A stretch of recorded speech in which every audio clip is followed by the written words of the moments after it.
Hi, my name is Carissa Wilson. I'm a student at La Trobe University studying Masters of Teaching, and I'm going to be giving a presentation today on health literacy in health and physical education in the Australian curriculum. Although it is largely still misunderstood or poorly understood by the general populace, the links between low levels of literacy and poor health is gaining more attention amongst prominent international bodies such as the World Health Organization. The links are often indirect. For example, low levels of literacy often lead to or arise from low socioeconomic circumstances, which in turn can be associated with poor health. Health education includes health literacy, but health literacy has its own definition and inherent concepts. For example, functional health literacy has been referred to in the United States of America for 30 years, meaning somebody's ability to be able to interpret their own needs for health through consumption of information surrounding health. Poor functional health literacy has serious implications as it can result in incorrect or misinformation and even incorrect medications being consumed.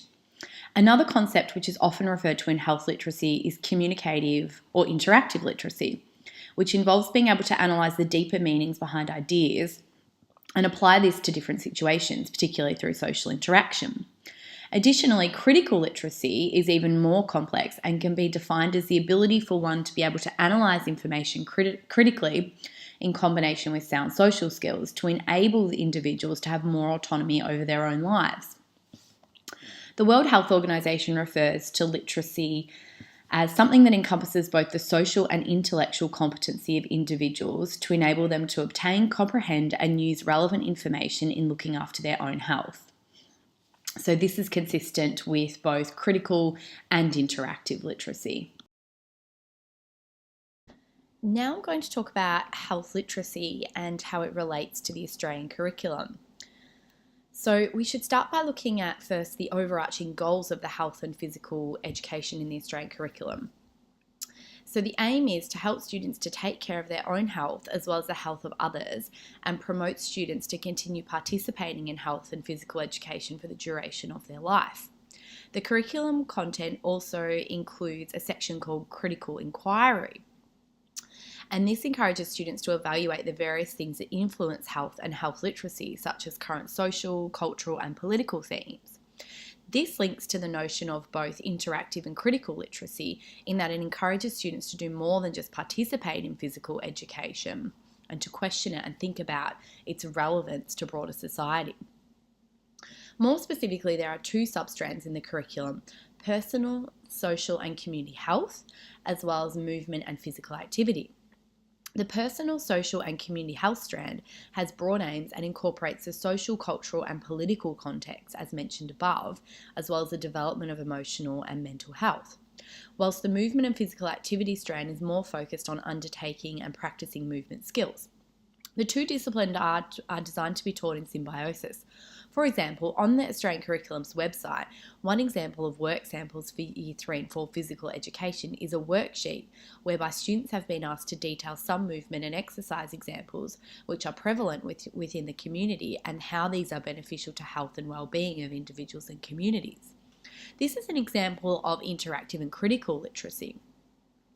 More specifically, evidence of functional health literacy is also taught throughout the curriculum and throughout community objectives, particularly in the later years of primary school and high school, focusing on being able to research and interpret information about students' own health and the health of others.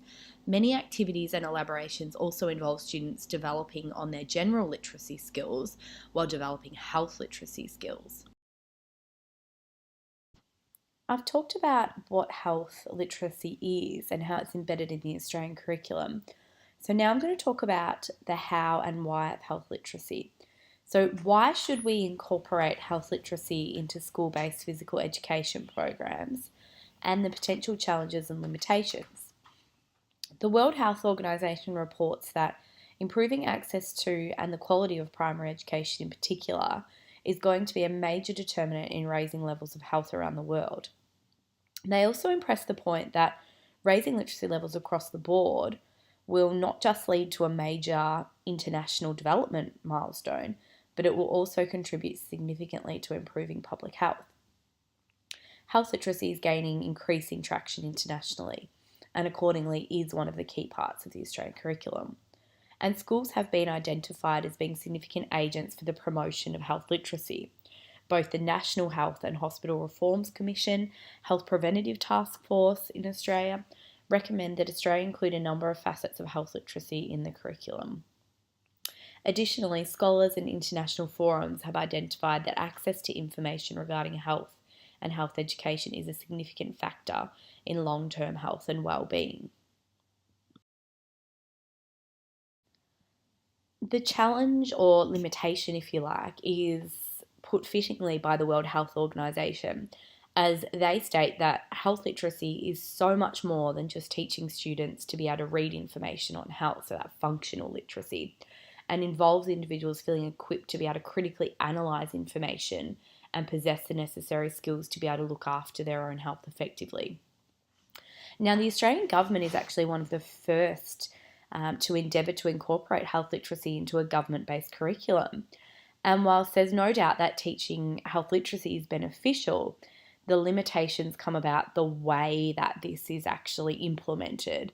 So there's often a tendency to tick the box and just take a blanket approach, a one-size-fits-all, which can render programs like this largely ineffectual.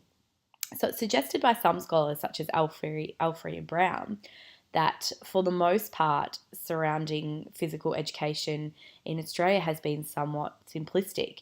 And whilst the curriculum does now seem to take a more complex view of health literacy, the devil is in the detail of how we implement this.